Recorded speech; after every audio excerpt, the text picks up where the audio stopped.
Hindi ko alam na inimbitahan pala ng asawa ko ang ex niya para sa kasal namin at nakisali pa siya sa...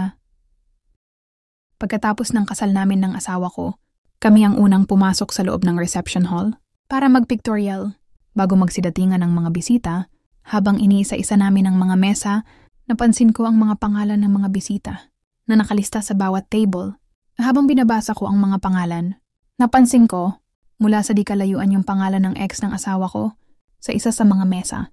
Agad akong natigilan at hindi ko maiwasang magtaka kung bakit siya naroon sa espesyal naming araw. Nilapitan ko si asawa, mahinahon kong tinanong kung totoo bang ex niya ang nakalista doon. Oo ang sagot niya at hiningi niya ang aking pag-unawa. Ipinaliwanag niyang malaki ang naitulong ng ex niya sa kanilang pamilya noong panahong nangangailangan sila. At alam ko naman ang pinagmulan ng hirap na pinagdaanan nila. Bagamat naroon pa rin ang bigat sa aking dibdib, pinilit kong intindihin ang paliwanag niya at sinabi sa sarili, baka ito na rin ang huling pagkakataon. Nakasama namin siya sa isang espesyal na okasyon.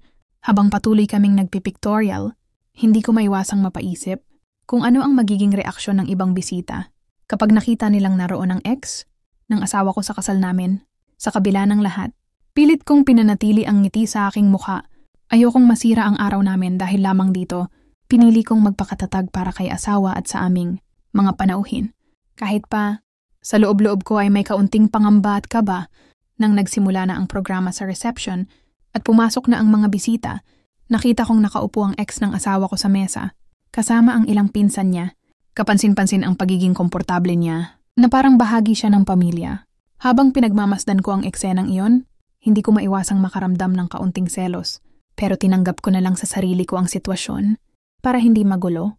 Ang araw na ito, nang dumating na ang bahagi ng reception, na ihahagis ko ang bouquet. Hindi ko akalain, nalalahok pa ang ex ng asawa ko. Pumasok siya sa grupo ng mga babaeng nag-aabang na sumalo ng bouquet at sa hindi inaasahang pagkakataon, siya pa ang nakasalo nito. Nagpalakpakan ang mga tao at may mga nagbiro pa ng, o ikaw na ang susunod na ikakasal. Sa mga oras na yon, parang bumigat ang aking pakiramdam. Lalo na nang marinig ko siyang nagsabi ng, baka hindi na kasi kasal na yung mahal ko. May isa pang nagdagdag, wala na ipaubaya mo na talaga. Sa sandaling iyon, ako na yata ang pinakababae sa reception na nakaramdam ng hiya at kaba. Hindi ko lubos maisip kung bakit kailangan pang mangyari ang ganitong eksena. Sa araw na ito, parang may bahagi sa akin na natapakan at nawalan ng saysay. Alam kong kasal na kami at tapos na ang kabanata nila. Ngunit sa mga oras na yon, pakiramdam ko ay bahagi pa rin siya ng masayang alaala na para sana sa aming dalawa lamang.